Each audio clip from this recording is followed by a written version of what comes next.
Destaque no Panorama CBN. A troca de comando no inquérito do Master no STF. O vazamento de reunião que irritou os ministros. E o começo do Carnaval. Panorama CBN. Olá, bem-vinda, bem-vindo. Eu sou Nadédia Calado. Essa é a segunda edição do Panorama CBN e a gente te conta em menos de 30 minutos as principais notícias do dia.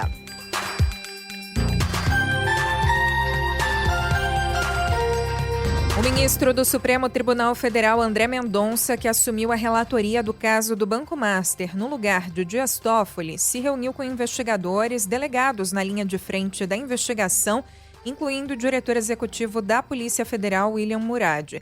A reunião foi híbrida, parte por chamada de vídeo e parte presencial. Segundo interlocutores, o objetivo foi determinar os próximos passos e inteirar o ministro dos detalhes do que já foi feito. Depois disso, ele pode definir sobre uma eventual divisão da investigação e determinar se são necessárias novas diligências, coletas de provas e manter o sigilo total ou parcial da investigação. A expectativa é de que a condução seja com um perfil mais discreto do que o de Dias Toffoli, e a meta é de tentar diminuir a temperatura da crise aberta no Supremo Tribunal Federal. E ministros do STF ficaram indignados com o vazamento da reunião secreta que decidiu na quinta-feira pela saída de Dias Toffoli da relatoria.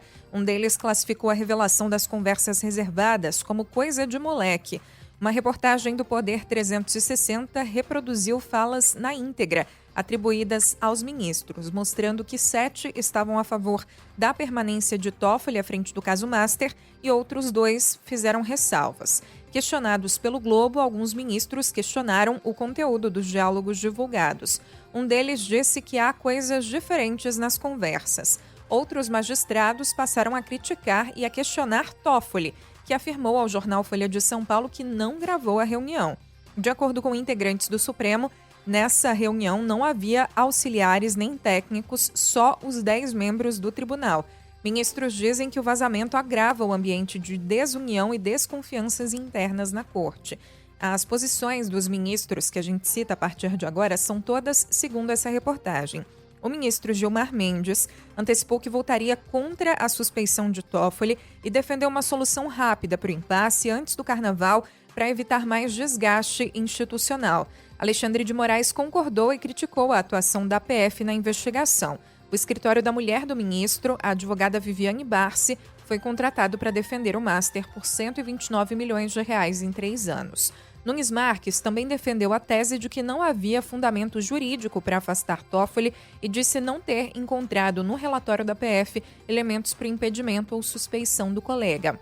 André Mendonça reconheceu que havia uma crise institucional, mas sinalizou que votaria contra a suspeição.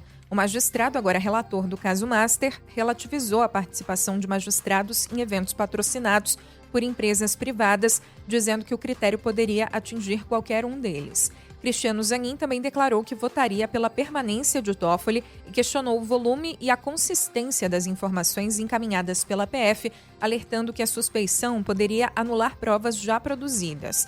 Flávio Dino defendeu que pedidos de suspeição contra ministros só deveriam prosperar em situações extremas e sugeriu que a crise fosse resolvida administrativamente por meio de nota conjunta dos ministros, reafirmando que não havia impedimento.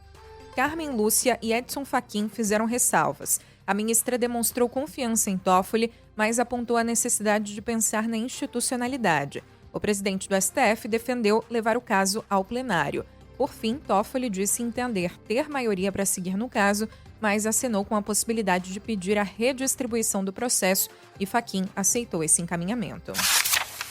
O relator da CPI do crime organizado, senador Alessandro Vieira, do MDB, afirmou que os integrantes da comissão devem votar a convocação do ministro Dias Toffoli depois do Carnaval.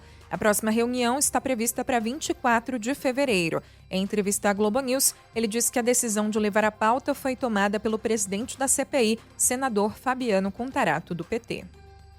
Eu vejo ela como fundamental para que a gente possa dar um respaldo e uma amplitude para a investigação hoje no Brasil. Porque a gente tem 4 grandes escândalos que se entrelaçam. Você tem emendas parlamentares, você tem carbono oculto, você tem INSS e você tem agora Banco Master.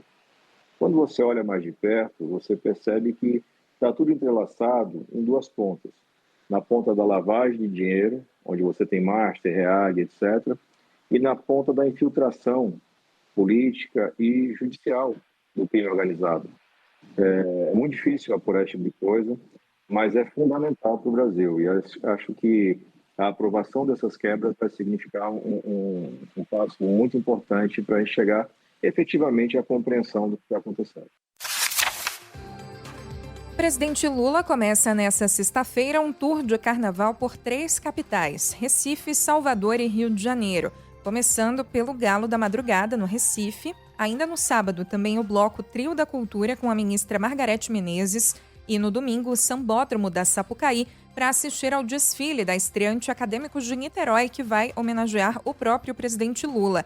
Como você vem ouvindo aqui no Panorama, o enredo foi alvo de questionamentos judiciais, porque a oposição viu como propaganda antecipada em ano de eleição, mas não deu em nada. Segundo o comentarista da Globo News, Valdo Cruz, mesmo assim, a decisão do Tribunal Superior Eleitoral foi vista como um sinal de alerta, já que a presidente, ministra Carmen Lúcia, diz que o caso pode virar areia movediça, ou seja, fazer alguém afundar em caso de abusos. Por isso, uma ala do Planalto defende que o presidente vá ao evento tranquilamente e outro grupo avalia que o cenário pede cautela, que o ideal seria que, caso o presidente vá, fique no camarote sem exposição direta na avenida e que a primeira-dama Janja não desfile. O ministro Alexandre de Moraes pediu vista e suspendeu o julgamento no Supremo que discute se a lei da anistia pode ser aplicada a crimes considerados permanentes cometidos durante a ditadura militar. Com a decisão, os outros ministros vão ter mais tempo para analisar o caso, sem prazo definido para a retomada. Antes da interrupção, o relator, ministro Flávio Dino, votou para que a anistia não alcance crimes como ocultação de cadáver e homicídio, quando caracterizados como permanentes, então quando os efeitos se prolongam no tempo. Segundo Dino, a anistia nessas situações significaria dar um perdão mais amplo do que o previsto na legislação, já que os delitos continuariam sendo praticados mesmo depois do período histórico previsto na norma. A análise vai ser retomada depois da devolução do processo por Moraes. O governador de Minas Gerais, Romeu Zema, pré-candidato à disputa presidencial desse ano pelo Novo, afirmou que, caso não seja eleito, considera integrar um possível governo de direita. A CBN, ele reiterou que vai seguir com a candidatura à presidência e que, se não chegar no segundo turno, vai apoiar qualquer adversário do PT. Questionado sobre o número de pré-candidatos e cotados para pleitear a presidência pela direita, como o senador Flávio Bolsonaro e os governadores Tarcísio de Freitas, Ratinho Júnior e Ronaldo Caiado, Zema disse que as muitas candidaturas potenciais não vão fragmentar a área. As vendas do comércio varejista fecharam 2025 com alta de 1,6%, segundo o IBGE. Em dezembro, depois de 2 meses no campo positivo, a atividade recuou 0,4% na comparação com novembro, resultado considerado dentro da faixa de estabilidade. O crescimento de 1,6% marca o 9º ano consecutivo de expansão do varejo, embora em ritmo menor do que o registrado em 2024, quando a alta foi de 4,1%. Regionalmente, na comparação anual, 23 estados brasileiros tiveram crescimento nas vendas, com destaque para o Amapá, Bahia e Santa Catarina. Por outro lado, pressionando negativamente Roraima e Amazonas. Segundo analistas do IBGE, a queda do dólar ajudou a impulsionar a venda de produtos importados, especialmente no segmento de informática e eletrônicos, mas os juros elevados frearam o consumo. 78% das pessoas ouvidas em uma pesquisa da Fundação Getúlio Vargas se sentem satisfeitas ou muito satisfeitas com o trabalho atual. É o patamar mais elevado já apurado pela FGV, que começou a produzir o levantamento em junho do ano passado. Já o número de brasileiros insatisfeitos ou muito insatisfeitos segue em 6,1%, nível mais baixo da série histórica. Esses entrevistados apontaram a remuneração como principal motivo, citando também saúde mental e carga horária elevada. A Bolsa de Valores de São Paulo fechou o dia em baixa de 0,78% aos 186.304 pontos. O dólar comercial fechou em alta de 0,57%, cotado a R$ 5,22. O euro fechou em 6,20, alta de 0,52%. Panorama CBN. O presidente dos Estados Unidos, Donald Trump, planeja reduzir certas tarifas sobre produtos de aço e alumínio. A informação é de uma reportagem do jornal Financial Times, destacando que a administração revisa a lista de produtos afetados pelas taxas e planeja isentar alguns itens e interromper a expansão das listas. Segundo fontes do jornal, oficiais da área acreditavam que as tarifas estavam prejudicando os consumidores, aumentando os preços de produtos como formas de torta e latas de alimentos e bebidas. Trump impôs as tarifas em 2025 de até 50% sobre as importações de aço e alumínio e ampliou os impostos para uma gama de produtos fabricados com esses metais, incluindo máquinas de lavar roupa e fornos.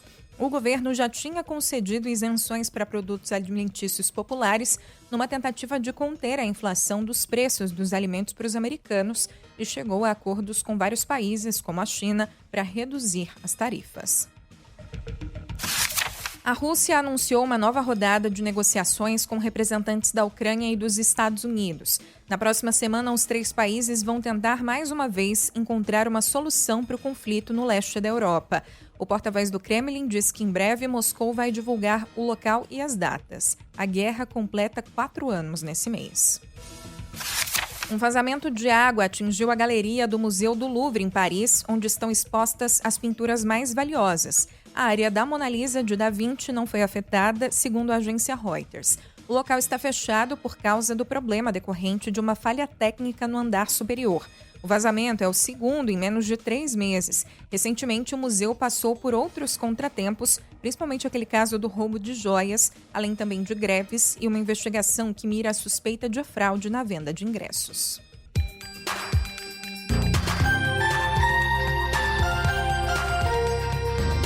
A Procuradoria-Geral da República apresentou nesta sexta-feira uma denúncia contra os delegados da Polícia Civil do Rio, Rivaldo Barbosa, Giniton Lages e Marco Antônio de Barros, pelos crimes de associação criminosa e obstrução de justiça no caso de assassinato da vereadora Marielle Franco e do motorista Anderson Gomes. Segundo o Ministério Público Federal, os delegados atuaram para garantir a impunidade de crimes de homicídio praticados por organizações criminosas por meio de obstrução às investigações.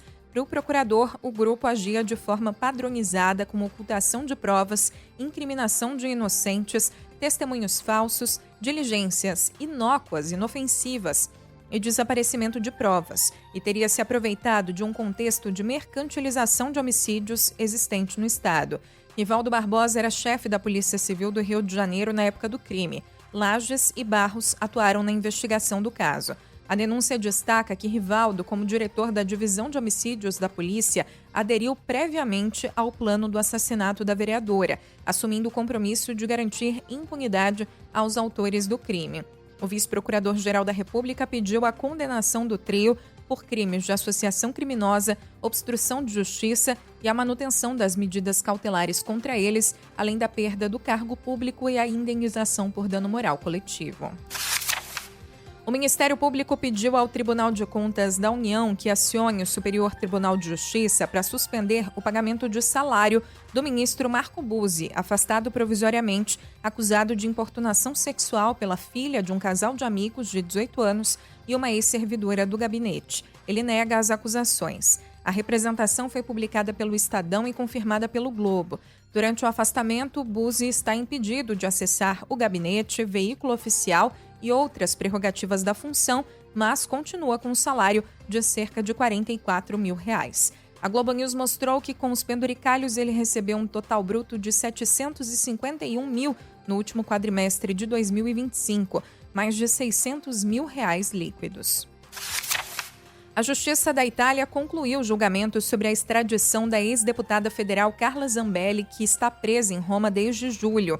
A análise do caso foi feita pela Corte de Apelação e a decisão vai ser divulgada nas próximas semanas. A defesa ainda pode recorrer à instância mais alta do judiciário do país depois da publicação do resultado.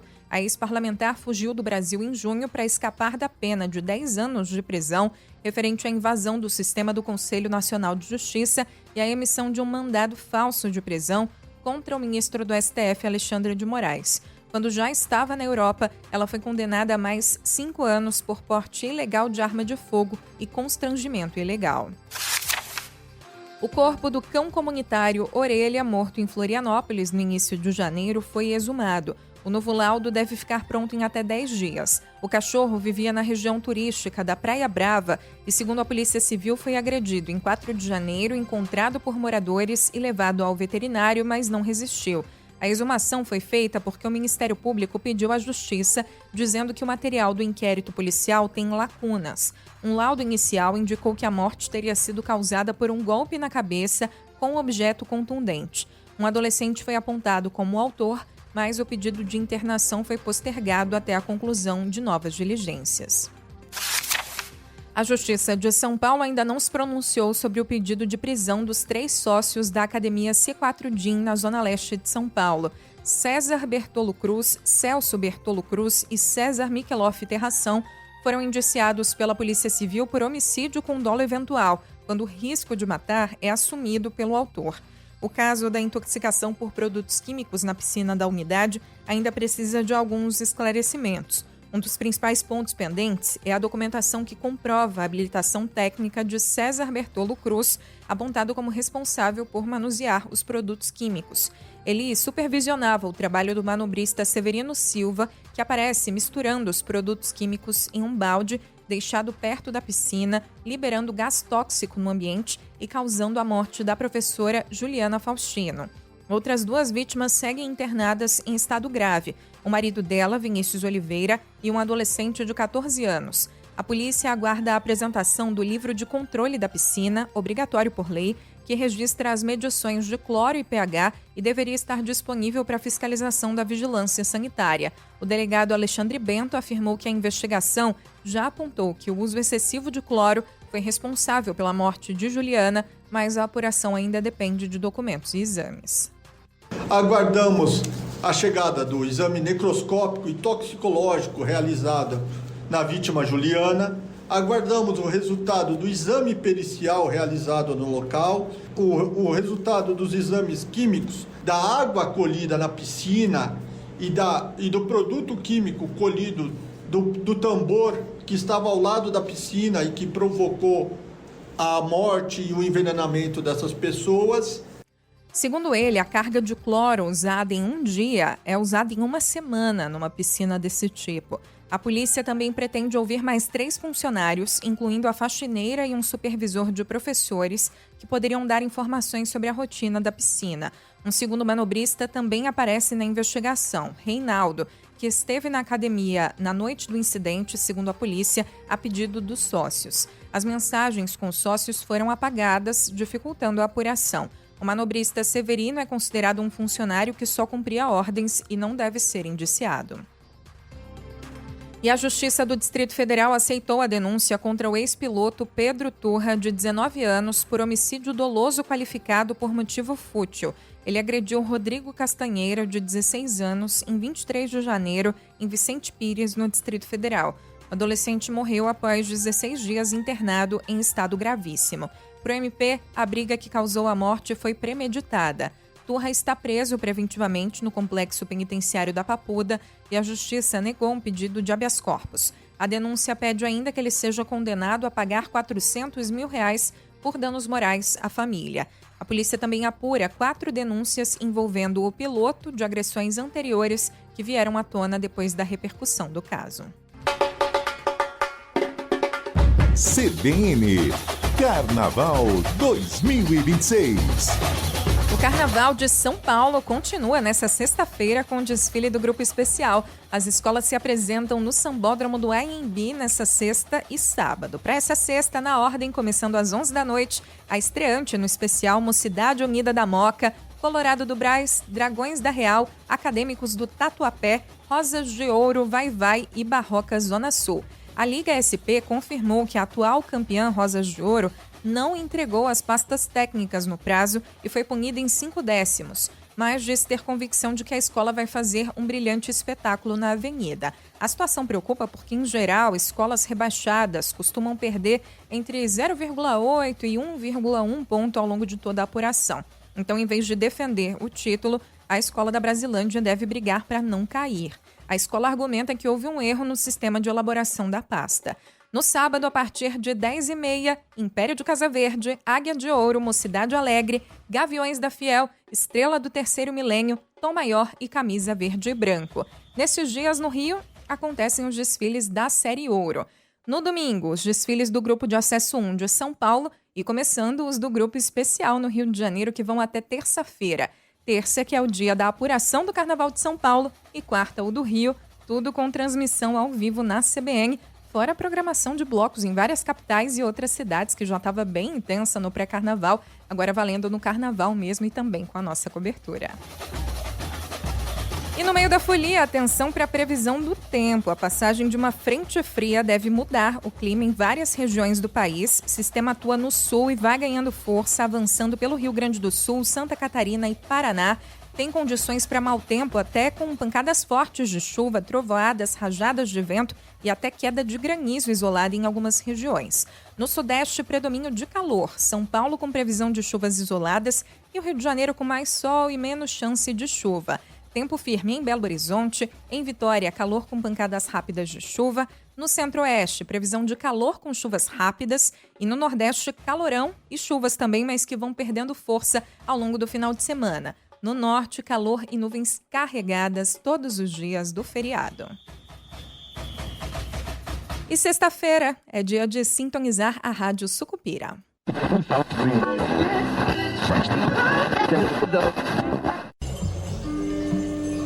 A situação é muito grave. Por isso, deixamos de lado os prolegômenos e vamos direto aos teoremas.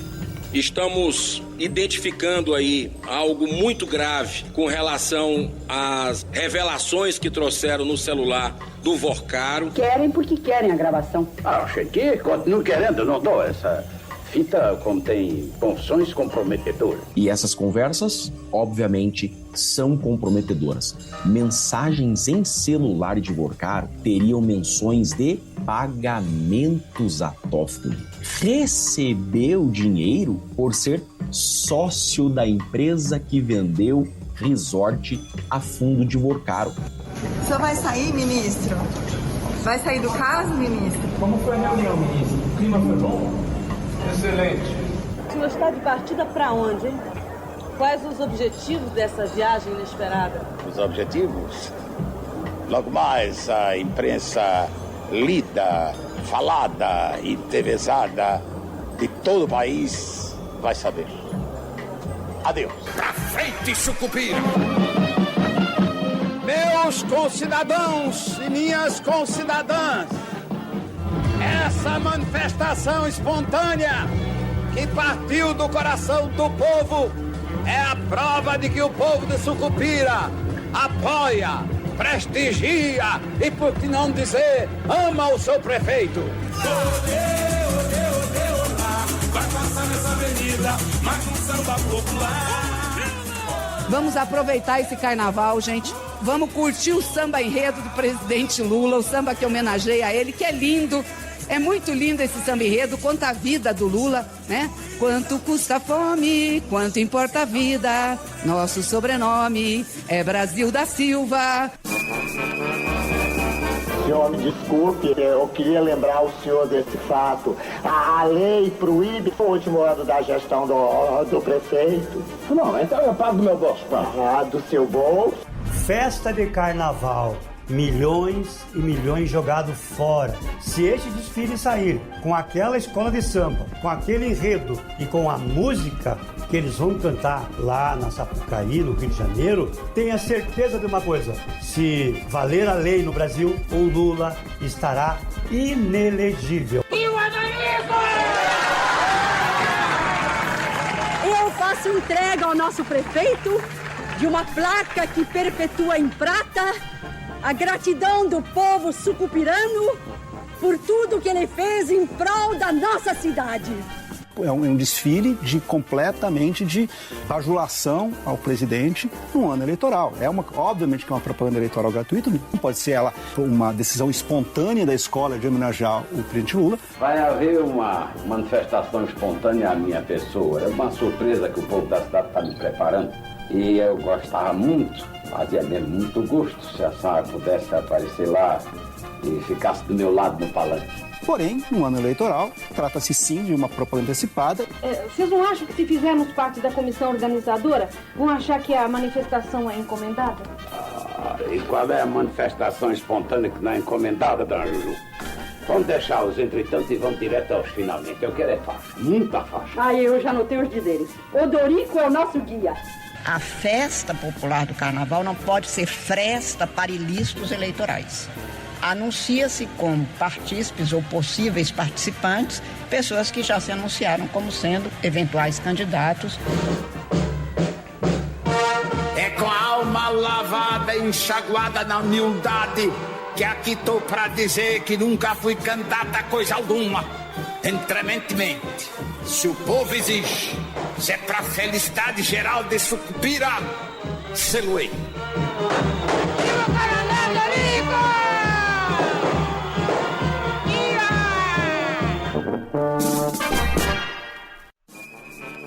As falas da novela O Bem Amado foram cedidas pelo acervo da TV Globo. O texto é de Dias Gomes e a interpretação do prefeito Odorico Paraguaçu é de Paulo Gracindo. A edição é de Edmilson Fernandes e Cláudio Antônio.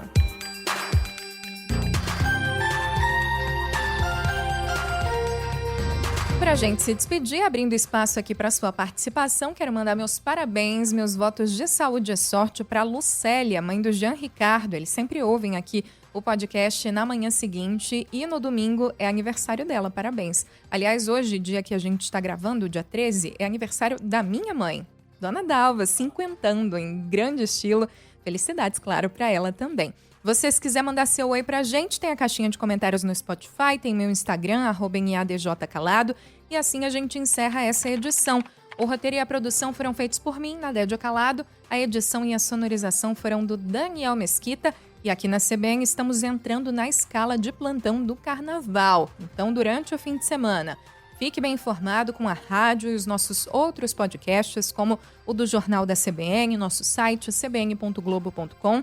Segunda e terça-feira teremos a primeira edição do Panorama, como sempre, 7 da manhã, nas plataformas com a Bianca Santos. Para ficar bem informado no fim do dia, uma das opções é o podcast Giro CBN, em menos de 5 minutinhos, com a Carolina Moran. Um bom trabalho para você que trabalha, bom descanso para você que vai descansar, assim como eu. Boa folia para você que vai festar nesse carnaval e eu volto a te encontrar aqui na quarta-feira de cinzas. Até lá!